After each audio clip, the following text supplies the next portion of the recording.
బంగాళాఖాతంలో ఏర్పడిన వాయుగుండం బలహీనపడి తీవ్ర అల్పపీడనంగా మారింది. రాగల 24 గంటల్లో ఈ వాయుగుండం ఒడిశా నుంచి ఛత్తీస్గఢ్ వైపు వెళుతోంది.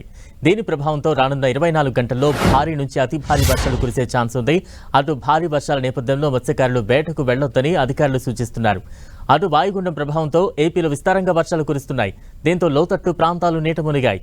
భారీ వర్ష సూచన కారణంగా తీర ప్రాంతంలో రెడ్ అలర్ట్ ప్రకటించారు.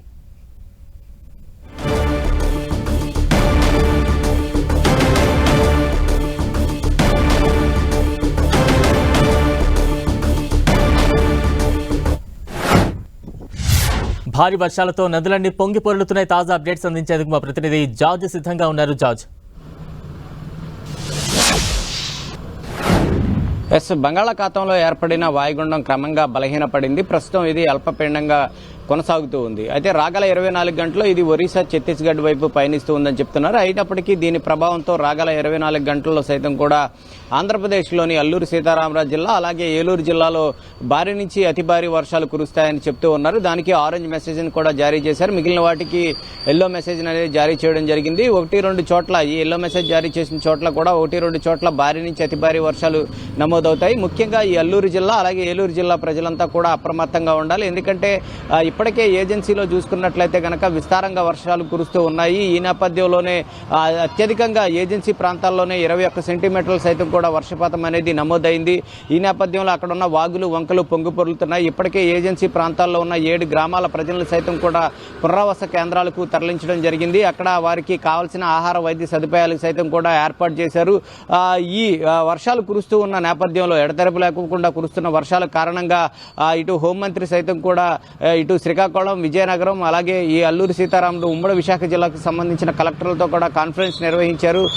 ప్రాణ ఆస్తి నష్టం లేకోకుండా చూడాలంటూ కూడా ఆమె తెలపడం జరిగింది. అధికారులంతా కూడా అంటే ప్రజలకు అందుబాటులో ఉండే విధంగా చర్యలు తీసుకోవాలని చెప్పారు.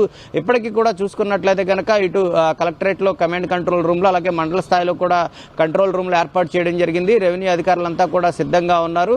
అయితే ప్రస్తుతానికి వర్షాలు అనేవి కూడా తగ్గుముఖం పడుతూ ఉన్న పరిస్థితి కనిపిస్తూ ఉంది. అంటే కొన్ని జిల్లాల్లో వర్షాలు అనేవి క్రమంగా తగ్గుముఖం పడుతున్నప్పటికీ రాబోయే 24 గంటల వరకు కూడా ఏదైతే ఆరెంజ్ మెసేజ్ సూచించిందో ఇటు అల్లూరు కానీ ఏలూరు జిల్లాల ప్రాంతాలు ఏవైతే ఉన్నాయో ఆయా జిల్లాల్లో మాత్రం కూడా ఎక్కువగా వర్షపాతం అనేది నమోదయ్యే అవకాశం ఉంది. ఆ చోట్ల మాత్రమే భారీ నుంచి అతి భారీ వర్షాలు అనేవి ఎక్కువగా కురిసే అవకాశం ఉంది. అయితే ఆంధ్రప్రదేశ్ అంతటా చూసుకున్నట్లయితే కనుక మోస్తారు నుంచి భారీ వర్షాలు 1-2 చోట్ల భారీ వర్షాలు మిగిలిన చోట్ల ఏవైతే ఉన్నాయో వాటి భారీ వర్షాలు కురిసే అవకాశం అయితే కనిపిస్తూ ఉంది. ఇక అన్ని ప్రధాన ఓడరేవులు ఏవైతే ఉన్నాయో ప్రస్తుతానికి చూసుకున్నట్లయితే కనుక అక్కడ సిగ్నల్ నెంబర్ 1 అనేది కొనసాగుతూ ఉంది. ఇటు తీరం వెంబడి గాలుల వేగం కూడా 45 నుంచి 55 కిలోమీటర్ల వేగంతో వీయడంతో పాటు ఇటు సముద్రం కూడా చాలా రఫ్ గా మారిన పరిస్థితి ఉంది. అలాగే అలల ఉధృతి కూడా చాలా ఎక్కువగా ఉంటుంది. కాబట్టి మత్స్యకారులు ఎవరూ కూడా వేటకు వెళ్లొద్దని హెచ్చరికలు అనేవి జారీ చేశారు. అయితే గత 3 రోజుల నుంచి చూసుకున్నట్లయితే కనుక వర్షాలు అనేవి కురుస్తూ ఉన్న నేపథ్యంలో ఇటు సీఎం చంద్రబాబు నాయుడు సైతం కూడా సమీక్ష నిర్వహించారు. ఎక్కడా కూడా వరద నీరు అనేది నిల్వ ఉండకోకుండా ఎక్కడైనా చెట్లు విరిగిపోయినా వాటిని ఆటంకం లేకోకుండా అంటే రాకపోకలకు ఆటంకం లేకోకుండా వాటిని తొలగించాలని చెప్పిన నేపథ్యంలో ఇటు ఎన్డీఆర్ఎఫ్, ఎస్డీఆర్ఎఫ్ బృందాలకు సైతం కూడా సిద్ధంగా ఉన్నాయి. సహాయక చర్యలు అందించేందుకు ఇప్పటికే రంగంలోకి దిగే కొన్ని చోట్ల సైతం కూడా ప్రజలను ఏదైతే లోతట్టు ప్రాంత ప్రజలు అలాగే తీర ప్రాంత ప్రజలు ఎవరైనా ఇబ్బందులు పడుతూ ఉన్నారో వారికి సహాయం అందించేందుకు కూడా బృందాలు సైతం కూడా సిద్ధంగా ఉన్న పరిస్థితి అయితే ఉంది.